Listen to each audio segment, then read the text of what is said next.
Hello and welcome back to Content Junkeez, your home for all things content creation. I'm your host, Austin Alvarez, joined by our co-host, Robert Condell. Robert, we're back in it. What's up, guys? We're going to do the Brandon Johnson Oh, high we're five. doing that? Yes. We're going to do the Brandon Bill Gaylor. But our guest today is, I don't even think I can give you an introduction, really, but you are the owner of Sticky Paws Studios. You're the host of Action Junkeez. You've done a lot in the last 20 years, but we have Mr. Jon Orlando in the building. I like it. Woo-hoo. John, first of all, as the owner of the network, what are your thoughts so far on Content Junkeez? Be real with us. I think your specialty seems to be taking a show from zero to hero in a short amount of time. I don't know how you do this so well, but you clearly do. It's probably Robert, though. Really. It's actually him. It is him, right? It is him. Well, I know have it's the him. track record now. Yeah. I'm 2 for 2 now. Yeah. But no, I think it's, instead of jumping at every idea I have for like, I want to start MMA Junkeez or whatever, I was like, no, let's do Bizarre Junkeez. And then originally this was going to be Editing Junkeez. Yeah. Right. And Yeah. Robert thankfully was like, no, that's too niche. Well, yes, because everyone right now wants, I run a media company too, and everyone's like, you should do content. They're pretty much like the Gary V's, right? They're like pushing entrepreneurs, business, athletes, you got to do content. And can I actually jump in and just ask the question to John?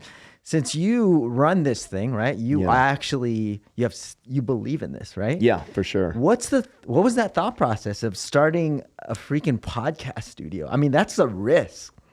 Yeah, well, it happened out of necessity, to be honest. So, I was renting by the hour down the street where Travis used to work. Mm-hmm. And I was there for, I'm foggy, I'm old now, so I'm foggy on times. I want to say I was there for 2 years. Okay. And, I was doing Action Junkeez there, but then I was adding other shows. So like we were doing Political Junkeez and some other shows. And, in the beginning, they don't make any money, as we know. And it just got expensive. It was like almost $5,000 a month for the 4 shows I was doing. And I couldn't get the people that owned the studio to like partner up or figure something, because I was trying to pull them in as like a partner. Like, look, let's just start building something together. And they weren't really interested in it. And I get it, at the end of the day, plus you need, we struggle with that here too. It's like where there's the rent this place out by the hour, which pays the bills. And then there's the long play of launching shows like Content Junkie, Bizarre Junkeez, Fitness Junkeez, all that. And, the ROI on that is zero in the beginning, and you got to be willing to eat it for who knows how long. Yeah. So you did it more so because you needed your own platform to speak and without costing you like $10,000 a month for your own brand. Right, because it got to the point I had so many shows over there, it was like, can I solve this problem if I just had my own space? Yeah. And then I also had scheduling conflicts with them. Like, a lot of times, because I know like a lot of people and stuff, like I'll use the example like Marcus Allen, he's an NFL Hall of Famer. He'd come into town sometimes. He's like, hey, I'm in town. If you want to do a show tomorrow at 2:00, I got from 2 to 3. I can do it. So then I'd call the studio. It's booked. Can't get in. Well, when could you get me in? And sometimes they would push back and be like, no, we're booked all day. I got one more question, Austin.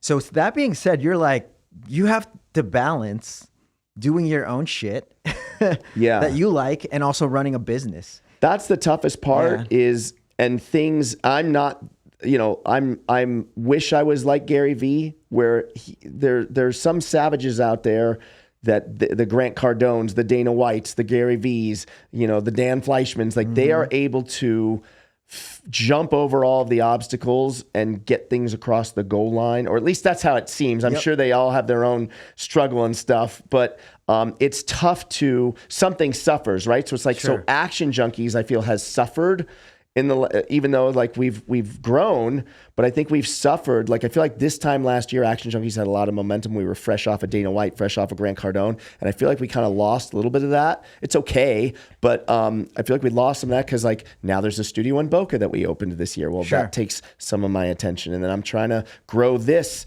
studio and do a bigger play and I'm working on some stuff with David Meltzer, and so like there's a lot of these deals and stuff. So I'm on the phone, like I don't have the time to necessarily be content creator or play the role of the host of Action Junkeez and just focus on Action Junkeez. You know what it's like now with Bizarre Junkeez. Yeah, it's hard. The same thing is happening for me now that I've taken over like the head of editing here. It's like that's where most of my attention goes. Right. And so like here I would say is actually getting more attention. Content Junkeez is getting a little bit more attention than Bizarre. Like right? Because it's new, so you're trying to throw gas on that fire, right? Yeah. Well, content's the hot thing right now. For sure. And then for you guys too, I wanted to shed a light. This is how this started. I wanted to shed a light because you guys have a hard time marketing yourselves. Right? I feel like collaboration for me is like the best thing. Cross collaboration. 100%. You do it with your athletes. You do it with like these guys have their own shows. And you kind of just make a nice environment for things to grow. And things just kind of just spawn out. And then I'm a firm believer in like just putting positive energy and stuff like that. And so when I came to see Brandon and Bill, who is also a client here, I also brought another client in here the other day, and she loved the vibe too. And I'm like, this is a cool vibe. And I wanted to show, I'm kind of a geek that way. I'm like, I want to show like what the it thing here is in Vegas. I have a show called Vegas Around Town too that I just kind of showcase. And I love Vegas, dude. I come from California. If you didn't know, I used to be in the film industry as a television and broadcast TV editor. At 24, I'm 43 now, and I started. You're 43. That's the reaction everybody gives them. Yes. So I've been in media, John, for 20 years. Like I professionally. legit thought you were 25. No, professionally, like I had 20 from 24 to 2016. I worked for TV. Like dude, my mind is blown. Like I'm hearing every other word you're saying right now. Yes. How are you 43? I don't know, dude. Filipino, dude. I'm gonna need to see ID. Sober after the for show. 10 years. Sober for 10 years. That's what happened. That's a game saver, yeah, man. right? Yeah. Fountain of youth. Yeah. Yes. And wow. good sleep. But, so like going back, I'm like, man, this is such a cool vibe to be in, know? And then I just started doing stories and we started chatting in the background. And, I run a company too. And everybody, like my workload right now is like crazy. So I'm like offloading a lot to you guys. I'm actually having Travis speak at a realtor event and pitching Sticky Paws with the QR code. So I'm like, it's all about personal brand, public relations in a hybrid sense, and media and content creation. I used to own a PR firm. Yeah, well, that's why I wanted to. We have questions. I wanted to segue into that. Yeah. So, okay. Sorry. So for people who don't know, like, because I knew when I met you because you told me, but like, this will be like a two-parter. So like, tell me about the PR firm, and then how has content creation evolved with personal branding and PR, and like how has it changed? It's like one big thing now. Yeah, how has it changed in the last 10 years? Yeah, well, social media obviously is the big So when I started the PR firm was 2001. You didn't have MySpace really. No, you didn't even have MySpace yet. Yeah. Wow. 2001. Okay, so what was public relations in 2001? Yeah. And then now what is it? What is that now? Yeah. So in 2001, it was we specialized in, and I didn't set out to do this. Someone way smarter than me pointed out to me what we specialize in. It just happened organically. So, I was a comedian for 10 years. September 11th happened. I was already kind of burned out being a comedian. It's fun to work Vegas, but how many times can you go to, Minot, North Dakota to tell jokes? It gets old. Sure. September 11th happened. So it kind of forced my hand. Like, what am I going to do? Cause traveling was just a bitch and I was kind of over it anyway. And then I started working for a friend that owned a magazine, or she worked at a magazine, and they needed to get Brooke Burke. She was like a pretty popular model at the time. She was used to host Dancing with the Stars. This is before Dancing with the Stars, though. But they wanted her on the cover of their magazine. I knew a lot of models in LA, so I knew one that knew Brooke, and like one thing led to another.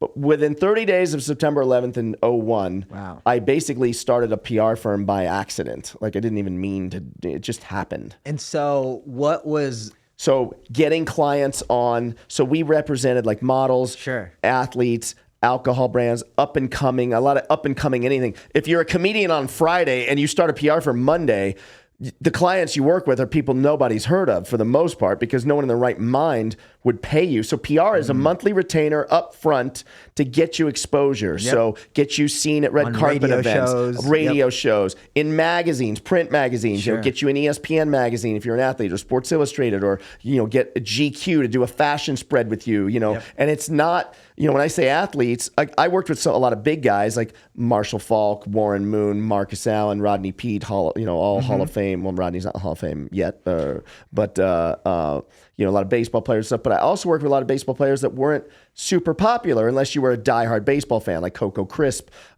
Chris Benson, a lot of guys like that. So it's easy for Derek Jeter to get the fashion spread in GQ magazine. Yeah. They call and pitch him. But my job was to get like that, or like a fighter like Frank Trigg from back in the day, like guys like that. Like, how do I make them cool? How do I make them relevant? I got Maurice Green on Dancing with the Stars, where Maurice was a fastest man in the world for 7 years. This is before Usain Bolt.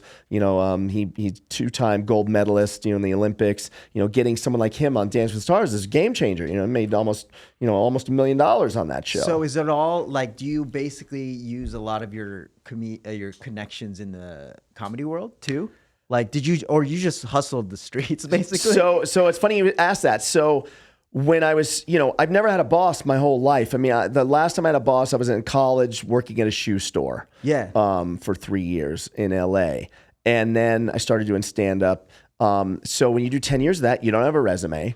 You've never worked for anyone. I don't necessarily know what my skills were, other than talking. And so I was sitting there. I remember the day, like, what am I going to do? Like, if I'm not doing stand-up, like, what am I going to do?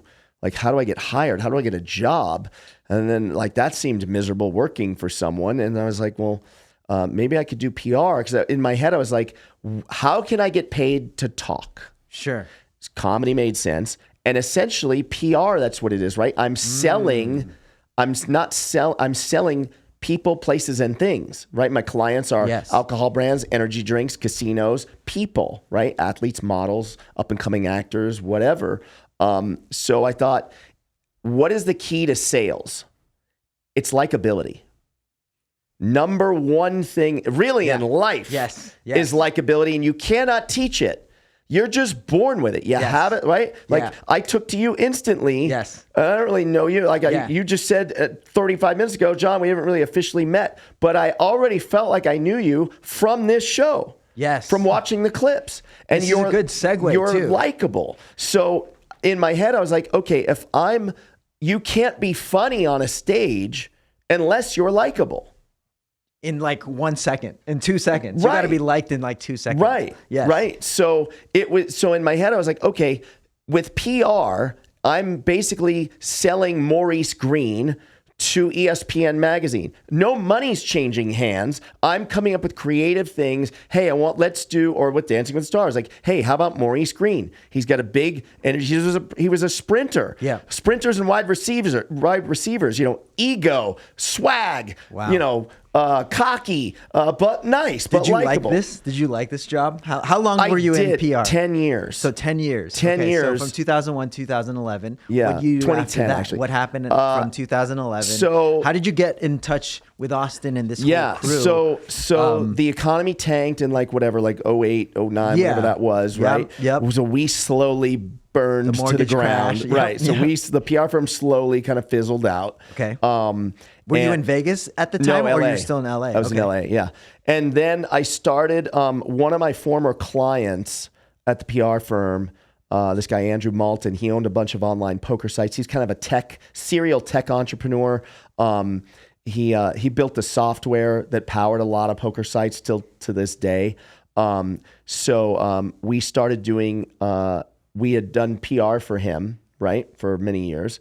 And so then he went on and started a company called Metal Mobile that made iPhone apps and Android apps. In the beginning, just iPhone apps.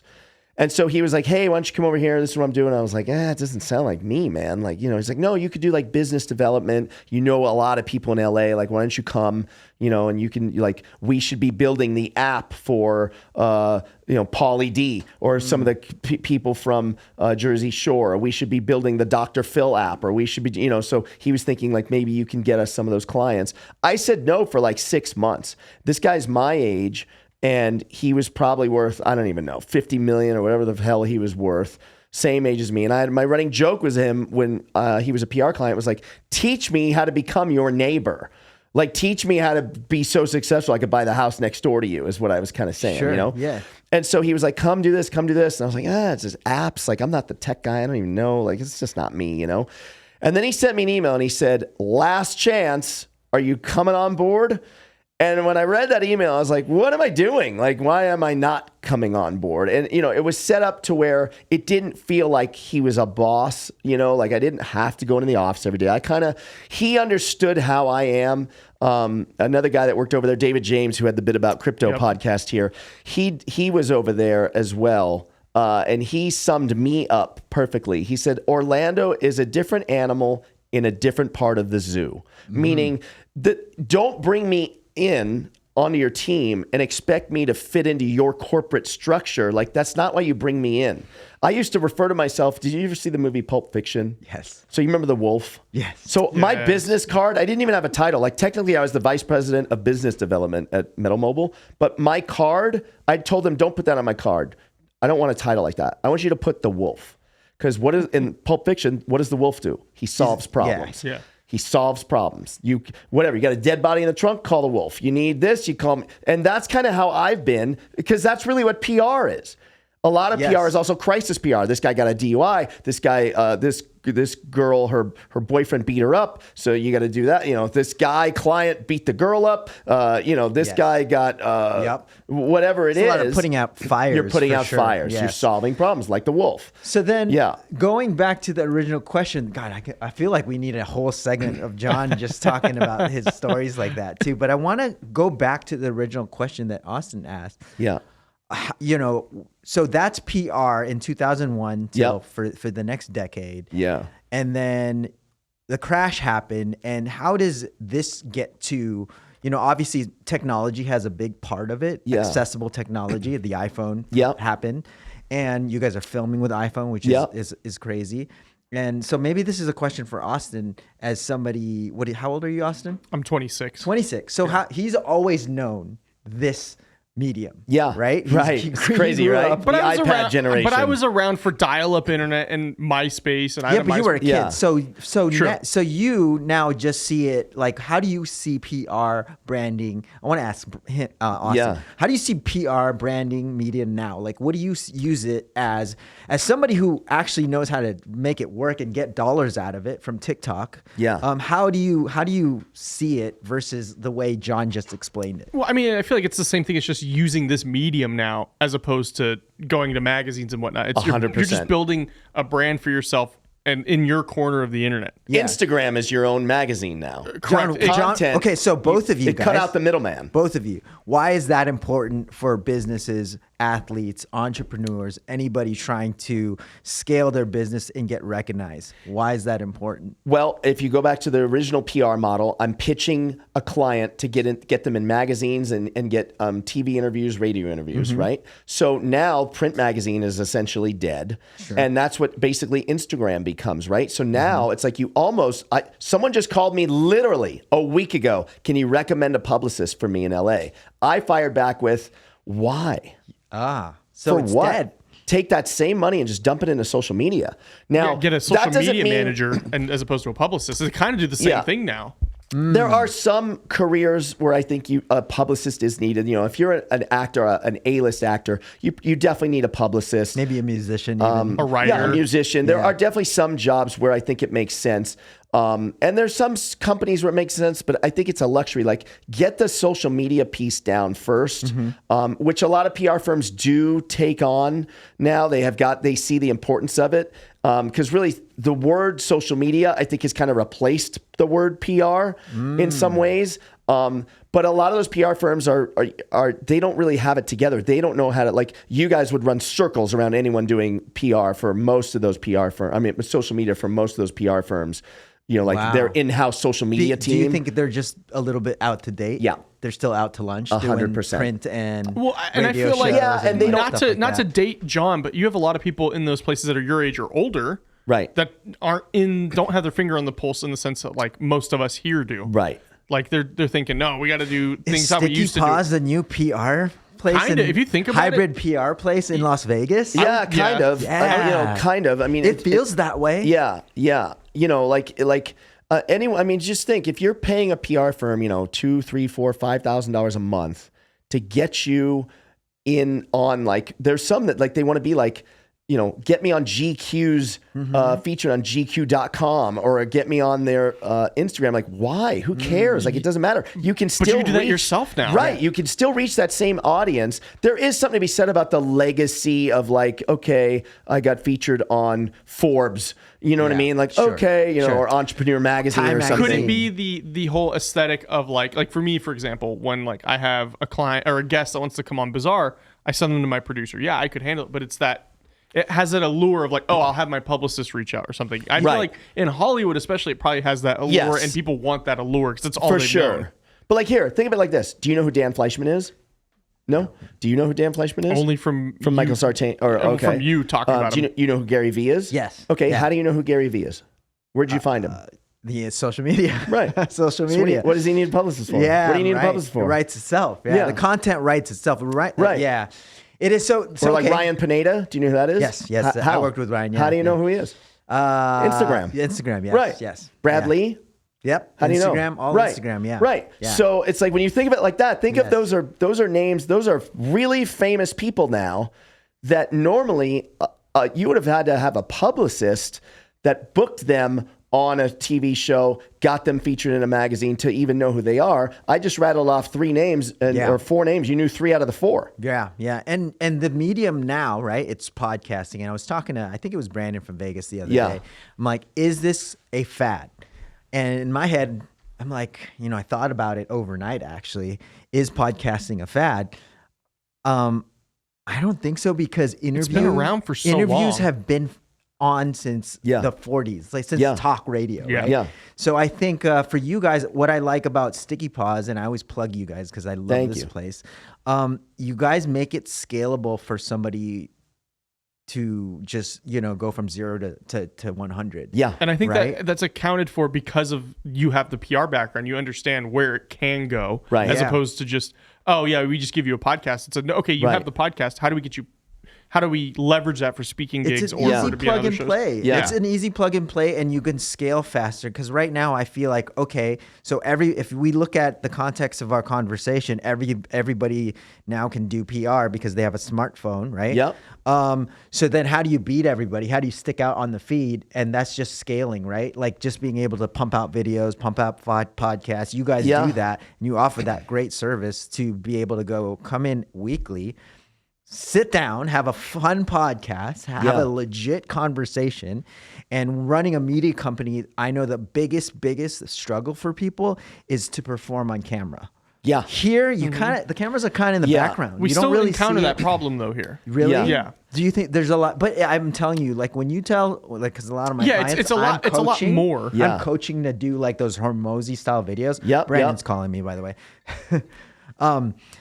Hormozy style videos. Yep. You guys make it easy. Podcasting is, I tell most people, if you want to start video and you want to scale video and you want to show up on the feed, just start a podcast. Yeah. Because it feels natural. Right. And that's the hardest piece for people, right? Is like, okay, I'm from the days of I need to make a video for Instagram, hold the camera, put it in selfie mode. Now what am I going to say? Yeah. That's hard to do for most people. Where if you just have a legit conversation on a podcast, you could just take that little clip. And you have an hour, you have a lot of clips you can cut. And to go back to his point of trying to be likable, when you're performing and you're not an actor, it almost diffuses being likable because it's super cringy, it's awkward, but when you're having a conversation, it's authentic. It's authentic, Right. So I was just talking about that ROI video.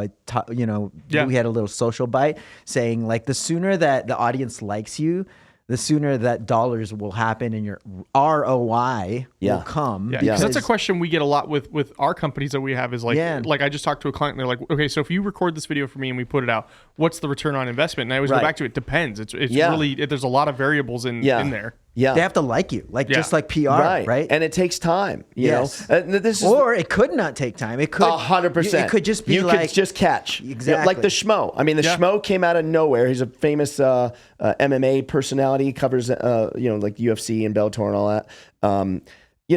Kind of came out of nowhere. In the last few years, he just blew up. Yeah. Right. Yeah. There's people like, or Nina now with the UFC. Nina is even faster. Right. Nina was, I want to say, arguably the last 6 months. Yeah. Blew up. All right. So you guys How many I have yet to podcasts- blow up. 7 years in. How many clients do you have here? I think we're at 67 if I'm including the network. Like Chase. total shows that have come in. Chase is chiming in. Is it? Actual magic number is 69 right now. Hey, Is it really? Yep. But now that's not that's how many have come through the doors and done a show. That's not active right now. Let me right? see active right now. Maybe 15, 20. 79. No, really? 79 active. No. Yes. Well, I mean, we've had I've got it right here. a lot Really? of one-offs, so it's probably counting the one-offs too. But I would Oh, say I right. think we have like Yeah. a steady like. That's crazy. We have And a think steady about supply. that. Yeah. You know how much we've spent advertising this place? Up until recently. Up until recently, zero. Zero. Yeah. Zero. Yeah. And that's opening March of 2021 out of a pandemic. I mean, it's like You know what it is though, because you guys have a great vibe. It's the team. You guys are very welcoming. Yeah. You know, like you were talking about a team meeting there, and I'm Yeah. like, I shouldn't be here. I just left. Yeah. But you didn't. Oh, kick you me could out. have stayed? No. you didn't kick me out. You know, Yeah. it's an The open team meeting vibe. we were having was. But I don't It was a know. little I felt crazy. like it was Yeah. an Crazy of eternal a meeting meeting. or something. Yeah. I'm like, you know what I mean? But I'm just Yeah. trying to say, you guys have a welcoming vibe. I like you didn't. I like that you your thought process goes that way and that you did excuse yourself, like, but you I didn't should need not be to. here. You didn't need to, but it says a lot about you that you're aware a lot of people wouldn't do that. They just but, sit I get there. it. But, Like, I should. yeah, not be I here. like- They're talking numbers. I'm gonna go. You know, talking Yeah. about clients. I'm gonna leave. But you guys have an open I'm vibe. super transparent with these guys. I really Yeah. wanted them to see the ups and downs of being an entrepreneur and starting a business and Wow. navigating through payroll. And there's months. Well, that says a lot things about are you, bro. fucked up here. Yeah. There's times it's fucked up. Sometimes checks are late, whatever. Like that's part of life. That's part of it. And like, I don't, I always look at it like I live in a really nice house. My father's famous. I drive a really expensive car. These guys could fucking hate on me if I wasn't transparent. Do you know what I mean? Like, because Yeah. it could start to lead to like, well, what the fuck? He's driving this fucking Mercedes. Like, what? Like, what's going on? Like, what's going on? And I want them to realize there's a difference between my personal money and what the business is generating. Sometimes, well, I haven't really had to put personal money in since we started this. If I did, it comes right back quick. It's just a cash flow issue. But sometimes like the checks are late, whatever. And sometimes there's issues here because we're growing probably too fast for our own good. And I'm not running this place like a hardcore bottom line ROI for me, meaning I'm okay taking the loss. This is what I argue with my uncle all the time because he's a very accomplished businessman. We call it mom and dad are fighting. Yeah, and he goes black and white. Like if this is what we have, then like if we lose 2 clients that are big high paying clients, then technically we should let him go or Chase or someone. We have to make a cut, right? It's like it's a tough decision. I won't do it. Yeah. It's harder to train people. Right. It's harder to train people, but it's like I believe in the future and what we're building, and I believe we'll win. But that's a two-way street. It takes the team. Sure. Travis, George, Austin, Chase, Lana. It takes the team to go, I'll weather that fucking storm with you.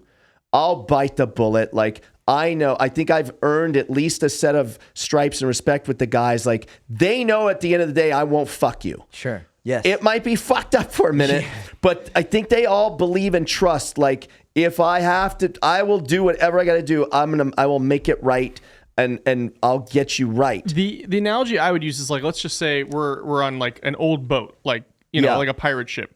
We're in the middle of a storm right now. Right. A asshole captain would be in his quarters, like, yeah, you guys got it. John's the one like pretty much at the helm in the storm, and also with us. From an outside perspective, you are running a media company. 100%. Yeah. You're running not only a PR firm, a PR company, or a podcast you are studio. also now It's everything. because I ran posts for 10 years, like reality shows. And Oh, I'm like, really? you run a media company. Yeah, now, for dude. sure. And you have a media workflow, you have systems and process, you have Monday.com, you have Dropbox, you have all this infrastructure. Yeah. And now clients are coming in and you're probably like, okay, we're trying to do this balance again of growing and trying to, hit revenue and payroll and all that stuff. And that's like it's growing pains basically. What are you, year 2? This is year 3. Coming up on year 3. Yeah, so you're in that sort of Yeah. growing pains, and you're probably gonna. I see it because I'm just watching you guys. You're probably gonna explode. Because we are. Yeah, word of mouth travels far, Yeah. and I think like this is a cool place to be. Yeah. I see clients, people. It's just alive, dude. And the cool thing, what I think makes this place so great is the team. The team is so good. I legit feel like he could go out, Austin could go out on his own, start his own thing. Chase could start his own thing. Travis and George could certainly start their own things. So this is almost like the dream team. It's like the Olympic dream team in my eyes. That's how I view these Kobe guys. Bryant. Yeah. You know, I'm Kobe. I love Kobe. You know, that's how I view these guys. And so now under one roof, like they're all self-starters. I don't tell any. When was the last time I really told you what something to do? I don't tell you. I don't give you guys any. You gave me like a guidance on a Bizarre Junkeez thing like 6 months ago, and it was like, why aren't you using your thumbnail for anchor? And I was like, oh, that's actually a pretty good idea. Right. But like, I don't give you guys orders. Like, I don't tell you like do this, and that. Like, you guys just figure it out. It's more like, so we're telling John, hey John, we're doing this, and he goes, right, okay. like Content Junkeez. Yes. This wasn't and Bizarre Junkeez. Yeah. The two shows that never even were in my brain. Or like they come and like they don't even come and which I'm glad you don't need to. They don't even come and go, hey, is it okay if we? He just tells me, hey, we're starting a new show, Content Junkeez, and I go, fuck yeah. I think there's a lesson here. I right? like that. There's a good lesson here because you are like you're almost like a maverick for business and you're a business guy at the end of the day, but you're also very adaptable to like the young language, right? Which is content evolves. Yeah, you can't be a boss for people. It has to all come organic, and let it has them to do grow. their thing. Yep. And some stuff will be viral, some stuff will fall flat on the floor. But like I think because I coach a lot of professionals in real estate professionals, and they're also very straightforward. Right. That they don't understand that content needs to come organically. Right. And it's just. It's hard because it's like you're talking about magic here. It's like you have to capture lightning in the bottle because the audience right now is so smart. Audience consumers are so smart that they smell bullshit. Yeah. So it's like talk about content, and we were talking about being authentic. You're very authentic in your own your show, right? You do a lot of research. Austin, like, do you have any? Do you understand what I'm saying? Yeah, so for example, we just did a ghost hunt video. Yeah. And, some people are like, well, what if we like set this up? Like, you can't set it up because they will know it doesn't come across right. Yep. If you don't come across right, one, I've already kind of established a reputation of on the show, I'll call shit out. Yes. Right. If I go against that, now everybody goes, well, wait a minute, what just happened? You're known for doing this, but now you're doing that. But being authentic, I found has allowed me to be me. I don't feel because I feel like with a lot of shows, and you hear it a lot with like streamers, like especially Twitch streamers, YouTubers, they feel like they're putting on a face. Yeah. And they get burnt out so fast. With Bizarre, it's me. Like Bizarre Junkeez is like maybe half a step removed from what you hear in the back room. So let's just say how much in the business side of things, right? Like, let's just say I own a company. I want to start a podcast. What do you advise as like, how long should you do this? How long does it take to get sort of a brand out, visibility out, money back, return on investment? Like, what it's do you a loaded think? question. Yeah, it's tough. It's case by case, man. I mean, so for example, like when I started Action Junkeez, I made $10,000 my first month. Wow. Before From even one having sponsor. the show, right? Before you even pitched because Hollywood you got sponsors. Park. Yeah. I don't like monetizing the way like the traditional ones do. Like, I think it's nonsense. No one wants to hear it. No one wants to hear ads. Do you listen to Joe Rogan? Yes. So do you, like me, you skip in the beginning, skip, right? Yeah. And then boom, content, right? So why are we doing that? Why are we still doing, like, I get it on the scale of Joe Rogan, and obviously it makes sense for Spot. He's got such a massive audience, but like, fuck the $50. Yeah. Well, I mean, You'd rather get sponsored. I'd rather get zero money for. I don't want $100 from reading ads or whatever, or from AdSense. I don't want it. if I may. So to combat that, somebody like me who is not maybe in the same financial situation as Joe Rogan or you, Fair enough. the $100 goes a long way. I get it. I understand. And I feel like it does. It's different for everybody. Yeah, and I agree. I feel like with podcast, especially in the audio platform, Right. it sets now like you've made it. You're Right. no longer just a guy in his Right. garage doing, you're reading sponsors. Right. Okay, now I can, at least for me, I can go, okay, I can anticipate your show is going to put in more work because now you're actually getting paid for it. Yeah. That's But just the way I'm coming at it. I pitched Hollywood Park 7 years ago. LA, you know LA, well, right? Okay, so where SoFi Stadium is, that used to be Hollywood Park Racetrack and Casino. They shut the racetrack down to build the football stadium. And then down this block, they built a brand new Hollywood Park casino. When that casino opened like 7 years ago, I used to play a lot of poker. So I went to them. I didn't know the marketing people. I just went to the guy in the poker room that knew me from being a customer for years. I said, hey, can you introduce me to the head of marketing? I got an idea. He's like, what is it? I said, I want to start a podcast. I want to do it from here. My co-host is Jake Ellenberger. He's a UFC fighter at the time. And we can get some cool fucking people on the show, and they'll come to Hollywood Park. They'll get on Instagram story. They'll tweet it out. We're at Hollywood Park, whatever. PR. Yes. Right? It all comes back to PR. Right? So I meet with the girl, the head of marketing, and she goes, how many downloads do you get an episode? I go, no. The show doesn't exist. I'm launching the show with you. And she's like, and you want how much? I said, I want $10,000 a month. She's looking at me like I'm fucking crazy. She's like, so you have a show that doesn't exist. You're going to launch it with us. You can't guarantee me how many downloads. You have no idea how many people are going to hear the show or watch the show. And you want me to give you $10,000. Why? I said, because it doesn't matter how many people download the show. I don't give a shit. All you need to be concerned with is look at the people in my phone. Here's Marcus Allen, Hall of Famer. Warren Moon, Hall of Famer. Lacey K. Summers, at the time, 4 million followers on Instagram. Now she's got like 12 million, whatever. Sophie D. I know all these hot girls that have big followings on Instagram. I'll get them all to come. Bruce Buffer. I'll get Tito Ortiz. I'll get these people to come here. They're going to be on the show. And then if you want, let's do a poker game after. Nice. Now you can have your players, your high-end players play, like figure it out, like whatever. They'll be here. So I'll book 2 guests on the show. They'll both do the poker. Everybody's happy. Let's do it 10 grand. Wow. I said, it's one less billboard. For sure. It's one less billboard for you. Yes. That, by the way, no one's looking at your billboard. The passenger's looking at the phone. The driver's looking at the phone, if we're being honest. Yes. Right? Yes. So why not just take a shot? So that's it. That's the PR is now video. It's this. It's right here. It's Instagram. It's TikTok. Yeah. That's a good. So that's an anomaly though. That was a crazy, like, call it luck, skill. I won the room over. That's why I always say, like, pound for pound, as a joke on my Instagram a couple years ago. It said pound for pound best influencer 2021. I don't really mean it. I have less than 7,000 followers on Instagram, but I don't know too many people that are able to monetize 6 figures with a following like I have, or a minimal following like I have. And I know the formula to do that, and it's easy. Anyone could do it.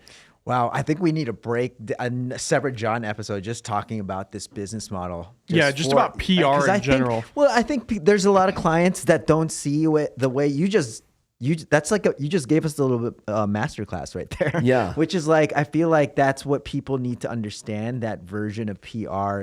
PR is, or maybe the way you market yourself now is like PR. This is the new PR. Yeah, and the good news is, when I did it back in the day, you were at my mercy as a client, and I was at the media outlet I was trying to pitch. I was at their mercy. Yep. Now you're in control, man. You can reach the same people that GQ magazine, Forbes, Weekly, Entrepreneur, if not more. You can reach all those people with the right piece of content, and then it just becomes like Gary Vee says: produce content at scale and see where it is a scale game now. Yeah. So like this, you guys offer that, like you talk about problem solving. Yeah. Like that's Austin, I feel like, is a really great problem solver. Or and this version of PR, it requires you to adapt really fast, like trends, paying attention, like understanding what isn't working yesterday, and understanding what's hot now, and you're just being on top of the pulse, right? Like,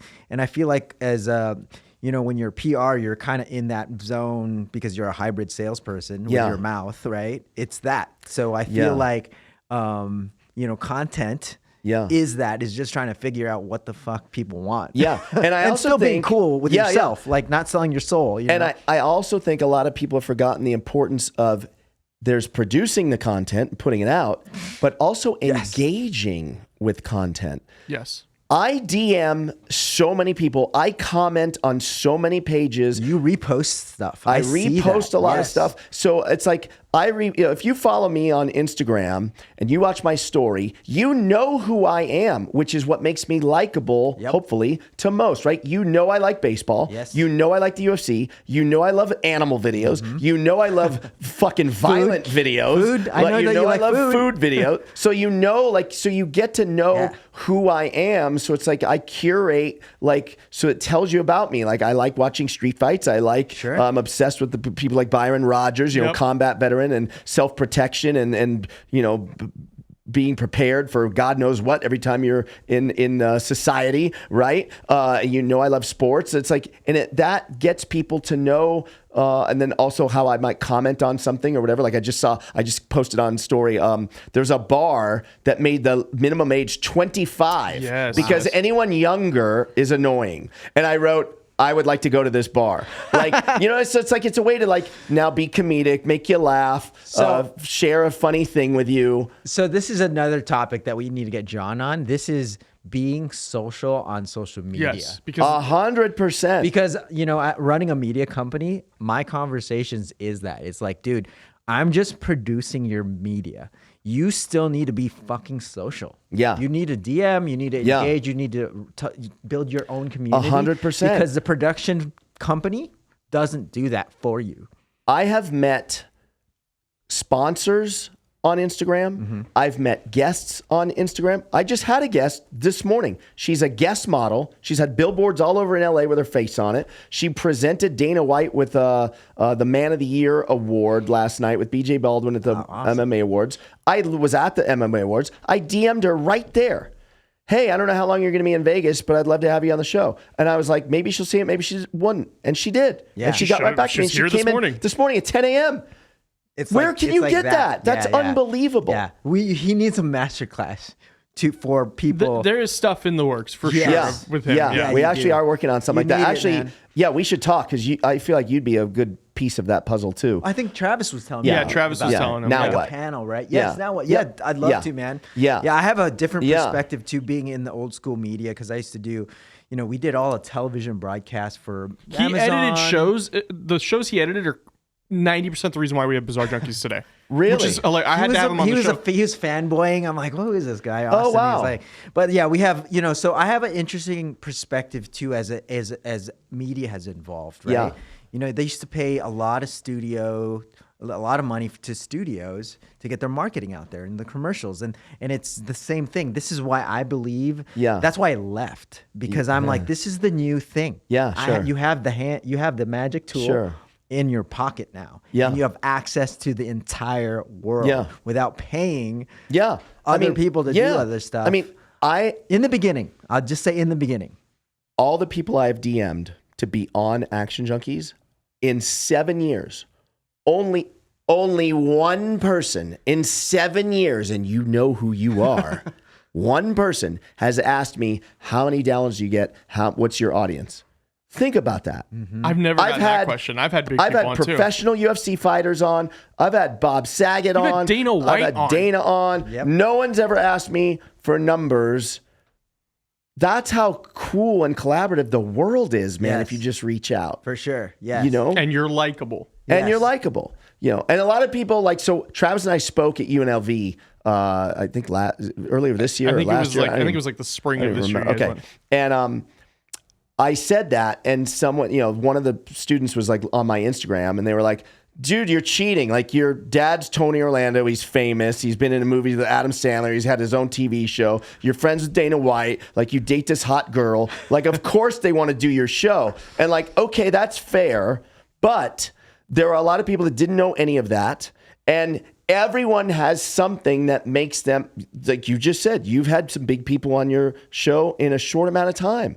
It's not that if you do your social media correctly, they will come. People will say yes. What I'll also say is those people who say that don't understand that there's work involved. 100%. And they don't realize there's also 20 celebrities that never even got back to me. For sure. Yes, they don't understand like you staying up late at night making thumbnails, researching topics, you DMing people. That's still work. That's still your time. It's taking mental energy to do it. It's energy, even though you may not consider it as work. I look at that as you put in the hours. You still, you reach out. What if you didn't reach out? That would never have happened. Right. You know what I mean? And you can't let no be a barrier. Like sometimes no, even when they say no, to me, it just means not right now. Sure. Like eventually I'll get like example, Gary Vee. I've met Gary Vee. I've had conference calls with Gary Vee. I wouldn't say I'm friends with Gary Vee because we don't hang out. Not yet, at least. Not yet. But Gary Vee told me to my face, I'll do your show. It has yet to happen. That was 7 years ago. Now, I'm not mad at Gary. Also, Gary's life has changed in that time. Yeah. So like he was like on a rise up and then went through the stratosphere. So the timing, it just hasn't worked out. You know, now I could probably call in some favors, like David Meltzer is really good friends with Gary. Like if I really wanted to push it, I could probably push it. But I'm also cool with like, it'll happen. Yeah. Just like he says he'll buy the Jets, it'll happen. So at some point I'll get Gary Vee. You know, like at some point it will happen. Clip that, Gary Vee. Here, talk to Gary Vee right now. Come on, Gary. Let's get you on Action Junkeez already. You know, like I've known Dana White. It'll be 10 years in May. I just had him on I've been doing the podcast for, it'll be 8 years. I watched that. But how long have you been kind of acquaintances, if not friends with Dana, though? A long time. Yeah. And he just did the podcast last year. Yeah. And when I said that on the show, you know what he said? Whoa. You just asked me to do this a week ago. Oh. I had never asked him. But it's the mind barrier. It's the, do I ask him? Yeah. Do I reach out? I didn't ask him because I felt like I should wait until I wanted to earn, like I wanted to be worthy of it. Sure. I wanted to deserve to have him. Sure. And then that day never came in my head. So I was like, fuck, I just need to ask him, you know, because I was like, apparently it just comes I'm never going to get there. Too, right? Yeah. Sometimes you say it too. It's timing. Yeah. And that's the thing with content and anything. It's all timing. Like who the fuck knows what's going to pop, right? Right. Sometimes you just don't know. Wow. We're running out of time. We have to do a part 2 with Jon. Damn, this is fun. But Jon, so we end every episode with an actionable for our audience to take home and for them to act upon right now. What would you say right now our audience should do if they want to either they're a business that wants to get into content, there's somebody who wants to maybe be like somebody like you or somebody like us, what should they be doing right now? I'm probably biased, but I'm definitely going to say start a podcast. Like there's just no reason not to start a podcast. Even if you're nervous, like a lot of people are like, what would I say? Like, well, you know, then go be a guest on a podcast. That's usually the good gateway drug to get you to realize it's fun and it's easy. It literally worked last week here on the show. Yeah. And I mean, I don't prepare anything for mine. I knew nothing about, I purposely didn't even go through that girl that walked in here today. Other than I saw her on stage and I just looked, okay, I saw it says she's a guest model, whatever. I was like, okay, cool. I kind of know, like, we'll talk about that, whatever. But I didn't do a deep dive on her social media, nothing. Sure. I don't want to know. I'd rather just come in and go cold. I didn't prepare with Dana White. I didn't prepare with Grant Cardone. I don't prepare anything. It throws a lot of people off. Yeah. A lot of people go, well, what are we going to talk about? Well, a lot of the guests are like, can you send me the list of questions? I go, no, I don't have a list. I don't know what we're going to talk about. Well, what's the topic? There is no topic. I don't know what we're going to talk about. I have no idea. And then I always tell them, well, let me ask you this. Do you go to lunch with your friends? Yeah, of course. What questions are you going to ask them when you go to lunch? Oh, that's a good way to look at it. Do you have show me the list of questions you're going to ask your friends at lunch or dinner tonight? Just have a conversation. Just have a conversation. Yes. It's a date without the food. Dude, Jon, we need a part 2. We need a part 2. Whenever you want. We need to talk about how to be social on social media because I feel like I would love to talk about that. He has a great masterclass on that. I also have a take on that too. And I'm sure you do too. We all do. Yeah. So Jon, before we leave, where can people find you? What do you got going on these days? Well, obviously the Action Junkeez podcast. I host Wisecracks with Bill Krakenberger, which is on the Action Junkeez Spotify channel and YouTube. And I'm sporadically on other podcasts. Multitude of other shows. Yes. So thank you so much, everybody, for watching. Make sure to check out all the links down below. And until next time, see you later.